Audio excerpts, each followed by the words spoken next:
¿Cómo está? Inicia temas del día. Revisamos de inmediato nuestra pregunta en Twitter. Aparece a continuación. Civiles y personal México de Duma aseguran que no hubo ataque químico el 7 de abril. La OPAC confirma ausencia de armas químicas en el Centro de Investigaciones de Damasco, bombardeado por Estados Unidos, Francia y Reino Unido el 14 de abril. Le pregunto, ¿cómo digerir este cuento de que era necesario bombardear, como decía Estados Unidos en su momento? Participe. Y cerca de 3.000 indígenas del Brasil marcharon en la zona ministerial de la capital de ese país como parte de la 15ª edición del campamento Tierra Libre. Sobre el gigante suramericano le vamos a hablar en nuestro primer tema del día. Acompáñanos. El campamento Tierra Libre reúne a indígenas de más de 100 pueblos originarios del Brasil para reivindicar su derecho a la demarcación de los territorios. La protesta se desarrolló frente a las sedes federales de los poderes ejecutivo, legislativo y judicial. Recordemos que Michel Temer detuvo la demarcación de tierras a estos pueblos. Estas actividades se realizarán hasta mañana viernes y han debatido sobre la salud, la educación y la igualdad social.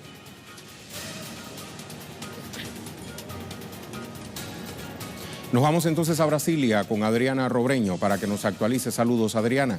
Cuéntanos. Hola, un saludo. Los participantes en el campamento indígena Tierra Libre que se ha desarrollado durante toda esta semana aquí en la capital brasileña marcharon por la explanada de los ministerios, o sea, por el centro de la capital brasileña. Ellos pasaron por el Congreso Nacional y llegaron hasta el Ministerio de Justicia. Los 3.000 indígenas representando a más de 100 pueblos originarios de todo Brasil, ellos lo que exigen es la demarcación de sus tierras y el fin del genocidio. O sea, que no haya más muertes de indígenas que defienden sus territorios, esos que de los que han sido desalojados a lo largo de más de 500 años, primero por el hombre blanco y ahora por terratenientes, latifundistas, mineradoras, por la bancada ruralista del Congreso Nacional. Ellos también han denunciado al gobierno de Michel Temer, que es el primer gobierno de toda la historia que no ha demarcado ninguna tierra indígena y está implementando un decreto, un parecer que solo permitiría demarcar aquellas tierras que estaban ocupadas después de 1988, o sea, luego de que la mayoría de los indígenas habían sido ya desplazados de sus tierras originales. Por tanto, ellos están denunciando todas estas cuestiones que están relacionadas directamente con la tierra, o sea, con el territorio, y esa es la principal fuente de conflicto, de violencia y de muerte por parte de los indígenas. En el Ministerio de Justicia ellos izaron una bandera que decía basta de genocidio, demarcación inmediata, o sea, demarcación ya. En el día de hoy, ahora en el horario de la tarde, los indígenas tendrán encuentros aún con autoridades del Ministerio de Justicia, de la Abogacía General de la Unión, todo esto relacionado con el tema de la demarcación de las tierras, y así va a concluir este campamento Tierra Libre que se ha desarrollado, como decía, durante toda la semana aquí en la capital brasileña. Muchas gracias, Adriana. Seguimos en Brasil. La Comisión Popular de la Verdad sesionó la víspera para discutir sobre las violaciones a los derechos humanos por parte del ejército en Río de Janeiro. Esta comisión, recuerde, fue creada en 2011 por movimientos sociales que buscan hacer públicos los casos de abusos cometidos por la policía o militares. La intervención armada, ordenada por el gobierno de Temer, inició con el pretexto de detener el tráfico de drogas y robos en las favelas contra turistas. Sin embargo, la población teme la posibilidad de violaciones a los derechos humanos, como sucedió el año pasado, donde hubo más de 6.000 asesinatos, cuando un operativo similar fue desplegado en Río.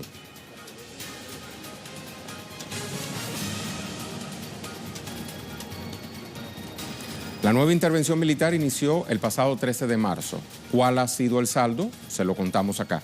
Ese día el despliegue militar en la ciudad de Río dejó 5 heridos, entre ellos 2 niños y 2 adultos mayores. Días después, mediante la aplicación Fuego Cruzado, desarrollada por Amnistía Internacional, al menos 149 personas murieron violentamente, entre ellas Mariely Franco. Fueron 23 personas más que el mes anterior, cuando aún no se había desplegado el operativo. Vamos a ver ahora en qué zonas de Río de Janeiro se ha desplegado esta intervención militar. El ejército se ha posicionado especialmente en las favelas de Rocinha, Alimán y Ciudad de Dios, justamente las más pobres, razón por la cual algunos arguyen que las motivaciones de la presencia militar en esa ciudad son políticas.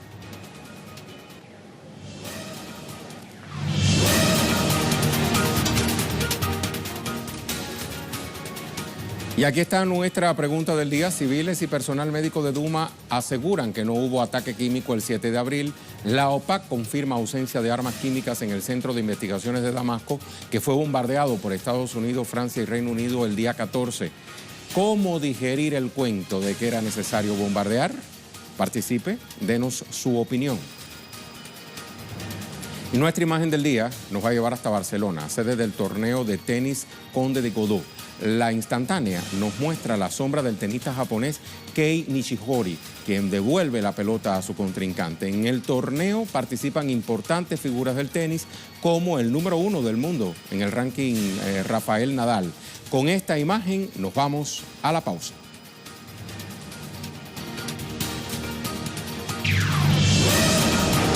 Estamos de vuelta. Nuevos testigos del supuesto ataque químico a la ciudad siria de Duma asistieron hoy a una sesión de la Organización para la Prohibición de las Armas Químicas OPAC en La Haya. ¿Qué dijeron? ¿Hubo o no ataque químico? Se lo vamos a contar en nuestro segundo tema del día. Los testigos fueron presentados por las delegaciones de Rusia y Siria en la sede de esta organización. La parte rusa señaló que los 17 testigos, entre ellos médicos y el niño sirio Hassan Diab, relataron sus experiencias sobre lo ocurrido el pasado 7 de abril, día del supuesto ataque químico a Duma. Explicaron lo relacionado con lo que Moscú cataloga fue un montaje grabado por los cascos blancos y que fue entonces el pretexto para que Washington, Londres y París atacaran a Siria el pasado 14 de abril.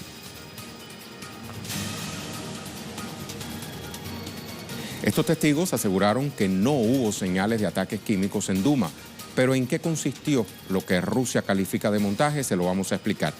El médico sirio relató que al sitio de los supuestos acontecimientos del pasado 7 de abril llegó un miembro de los cascos blancos, comenzó a gritar armas químicas y comenzaron a aparecer muchas personas, decía, desconocidas que crearon un caos.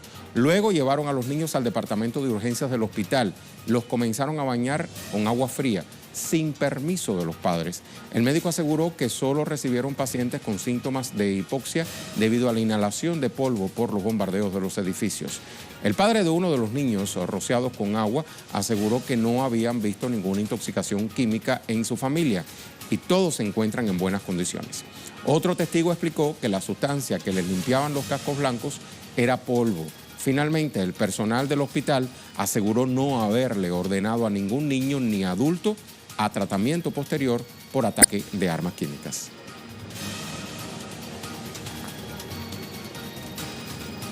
Vamos entonces a recordar dónde se localiza geográficamente la ciudad donde presuntamente se escenificó el ataque con armas químicas. Duma, ubicada en el sur de Siria, a 17 kilómetros de Damasco. Un helicóptero habría lanzado en ese punto un barril con una sustancia química la noche del pasado 7 de abril. Luego según divulgó la organización no gubernamental Cascos Blancos. El presidente de Estados Unidos, Donald Trump, responsabilizó entonces al gobierno de Bashar al-Assad de ese ataque sin pruebas. Bombardearon Estados Unidos, Reino Unido y Francia el día 14, la madrugada del 13 al 14 de abril. Y ya vemos cómo en esta investigación posterior, investigación que no habían esperado estas tres potencias europeas, sin contar Estados Unidos, o sea, Reino Unido y Francia, y por otra parte Estados Unidos, dice que la OPAC, bueno, no se ha encontrado evidencia ninguna. ¿Qué dice la población de Duma? Aquí no hubo ataque químico. ¿Qué dice el personal médico de Duma? Aquí no hemos tratado a ninguna persona víctima de ataque químico el pasado 7 de abril. Así están las cosas.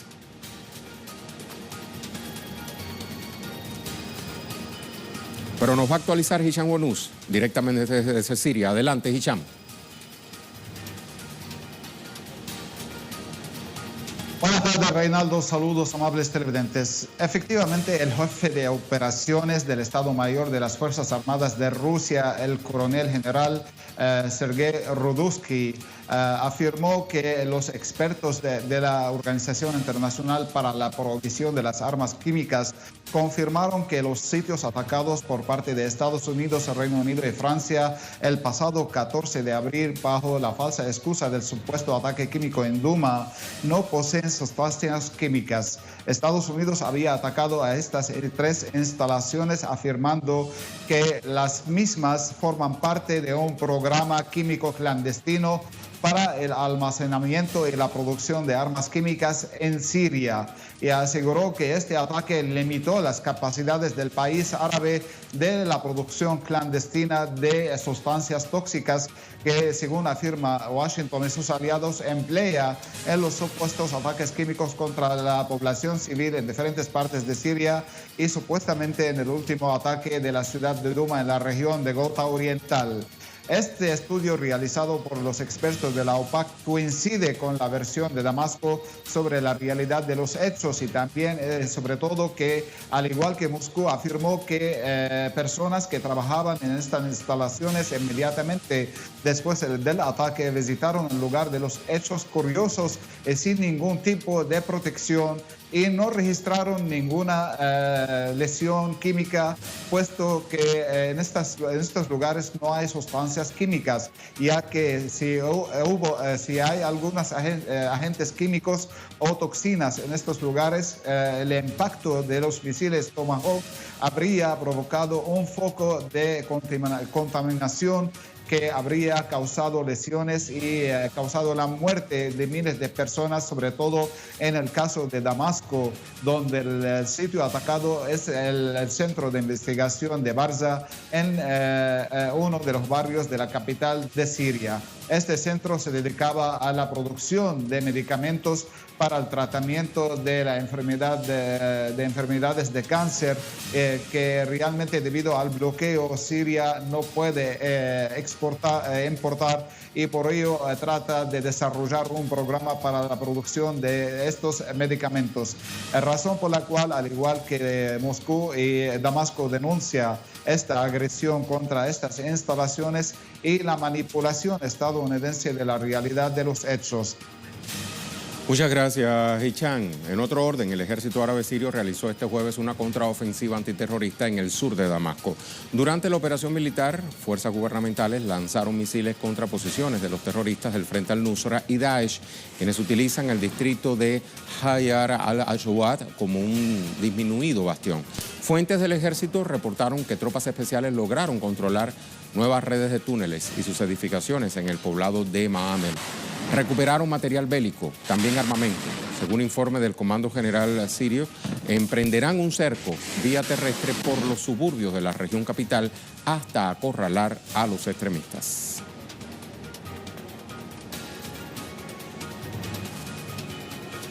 Le hablamos de otros temas que también son noticias este jueves. Para eso revisamos las cuentas Twitter de nuestros corresponsales.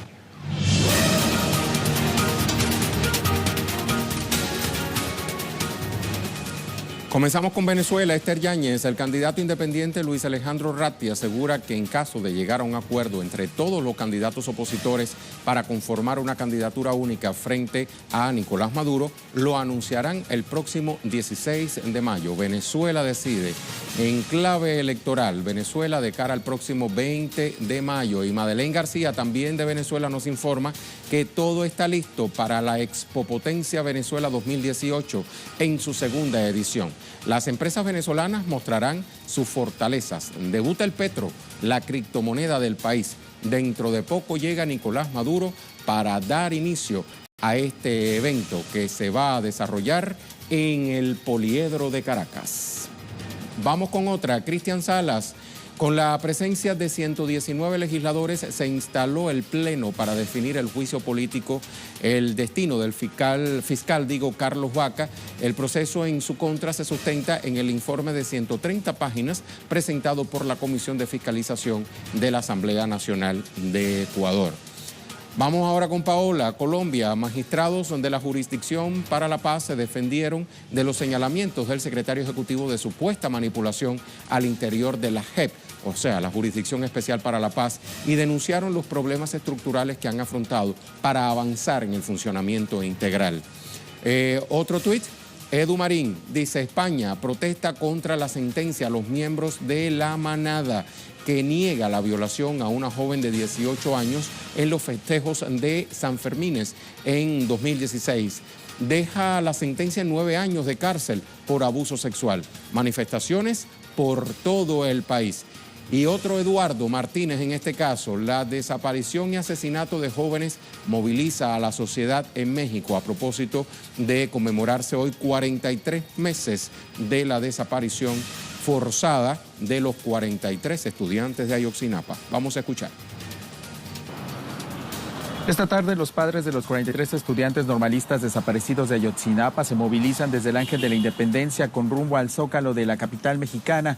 Ellos exigen verdad y justicia a 43 meses de la desaparición forzada de sus hijos. Esta movilización se da en un contexto en el que hay mucha consternación entre la sociedad mexicana debido al asesinato de 3 jóvenes estudiantes de cine en el estado de Jalisco. También en esa entidad del occidente mexicano se estarán registrando algunas movilizaciones en las que estarán participando familiares de los 3 jóvenes que resultaron muertos y que además sus cuerpos fueron diluidos en ácido según las investigaciones de la Fiscalía General del Estado. Además, también el día de hoy se ha dado a conocer que han desaparecido 6 jóvenes originarios del estado de Tlaxcala en el centro del país y que salieron con rumbo a Oaxaca de vacaciones y desde el 6 de abril de este año no se conoce nada de su paradero. Por supuesto, nosotros le estaremos dando cobertura y seguimiento a toda esta información y le estaremos informando a través de la pantalla de Telesur.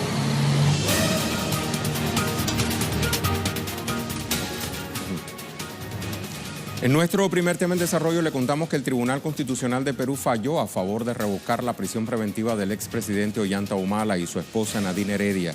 Recordemos que en julio del año pasado el primer juzgado de investigación preparatoria dictó una orden de prisión preventiva por 18 meses para el expresidente y la ex primera dama por el presunto delito de lavado de activos en el caso Odebrecht. Jaime Herrera nos tiene los pormenores. Saludos, Jaime, adelante. Hola Rey, ¿cómo estás? ¿Qué tal? Te saludo desde Lima. En efecto, esta mañana el Tribunal Constitucional falló por mayoría excarcelar al presidente Ollanta Humala y a su esposa Nadine Heredia.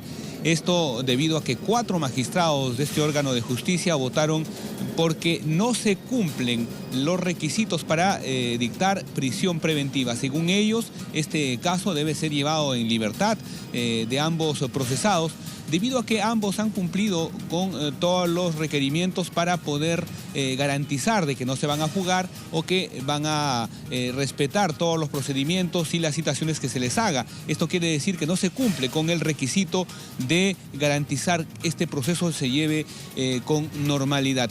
Después de haber realizado este fallo, el presidente del Tribunal Constitucional, Ernesto Blume, dijo que ellos no se han referido en esta sentencia o en esta resolución al fondo del tema, que es, como tú decías, Rey, el tema de la corrupción. Ellos se han referido sobre todo a las formas, a cómo se está llevando este proceso con el encarcelamiento de ambas personas. ¿Qué es lo que se ha dicho luego? Que el Poder Judicial, el juzgado que dictó esta prisión preventiva, tiene que esperar a que el Tribunal Constitucional notifique de esta resolución para que a su vez dé a conocer al Instituto Nacional Penitenciario de este hecho, para que inmediatamente, ni siquiera pueden pasar horas, el expresidente Humala y su esposa tengan que salir libres. Ellos casualmente el día de hoy estaban reunidos en uno de los penales, específicamente en Piedras Gordas, para celebrar el cumpleaños de uno de sus hijos. Ahí se encontraban, imaginamos, departiendo cuando recibieron esta noticia de el escarcelamiento que se estará dando en las próximas horas.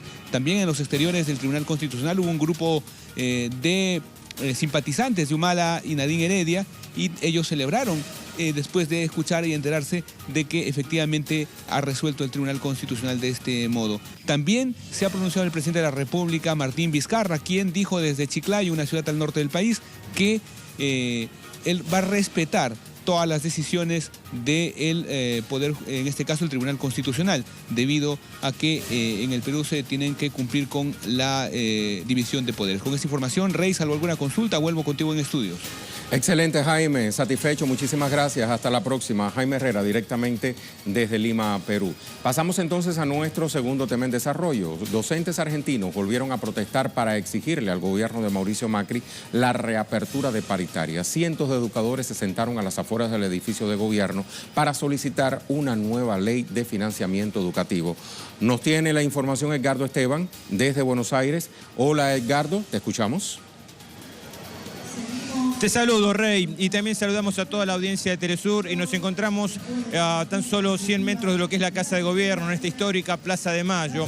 Aquí los maestros de todo el país se han acercado en horas de la mañana a presentarle una carta al presidente Mauricio Macri para reclamarle lo que significa la apertura de paritarias a nivel nacional, paritarias docentes a nivel nacional y también en defensa de la escuela pública. La respuesta fue prácticamente nula, fueron maltratados, de alguna forma recibidos despectivamente por las autoridades del gobierno nacional a partir de lo que significa esta protesta, en donde se ha convocado a todos los docentes y a todos los referentes de los gremios docentes del país para que estén aquí. Hicieron una clase pública en plena Avenida de Mayo planteando justamente la problemática, denunciando la situación y advirtiendo que si no hay soluciones concretas y no hay una apertura del diálogo en lo que significa sus salarios, en los próximos días van a convocar a una marcha federal docente para que vengan todos los maestros de la República Argentina hasta la capital de Buenos Aires y aquí, en esta histórica Plaza de Mayo, replantearle también nuevamente al gobierno Mauricio Macri soluciones concretas con relación a su salario, pero también en defensa de la escuela pública. Muchas gracias, Edgardo, por la información. Vamos entonces a repasar la pregunta en Twitter y vemos las respuestas.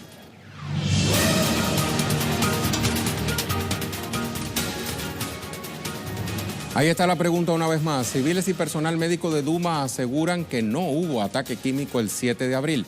La OPAC confirma ausencia de armas químicas en el Centro de Investigaciones de Damasco, bombardeado por Estados Unidos, Francia y Reino Unido el 14 de abril. ¿Cómo digerir el cuento de que era necesario bombardear? Vamos a ver algunas de las respuestas, como por ejemplo esta de José Manuel Barroso. Y pensar que ese fue el pretexto de los gobiernos genocidas de Estados Unidos, Francia e Inglaterra para atacar a Siria con más de 100 misiles.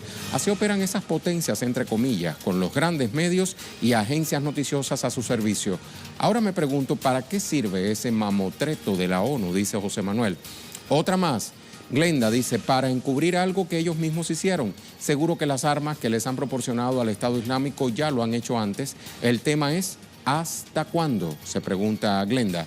Crisel también respondió, necesario para cubrir sus montajes y ahora dejan en claro que no respetan a la ONU y actúan bajo sus propios intereses. Una cuarta respuesta, Juan Tobar, se les cayó la careta a Estados Unidos y sus lacayos. Siempre buscan mentiras para agredir e intervenir. Se creen los dueños del mundo. Y la quinta, última, Yaotel dice, fue un pretexto de Trump, May y el French Poodle, Emmanuel Macron, para levantar el vuelo ante las protestas sociales que tienen en casa. Pésimos gobernantes los tres. Muchas gracias a todos y todas por haber participado en nuestro segmento de la pregunta del día. Lo vamos a dejar con el video web del día, producciones audiovisuales que puede conseguir compiladas en la cuenta en Facebook de Telesur. Como les mostramos en emisiones anteriores, tras padecer de inundaciones y que un grueso manto de nieve cubriera a París, la naturaleza cede, le regala a la ciudad luz días hermosos como este que le mostramos a continuación. Con esas imágenes nos despedimos por hoy.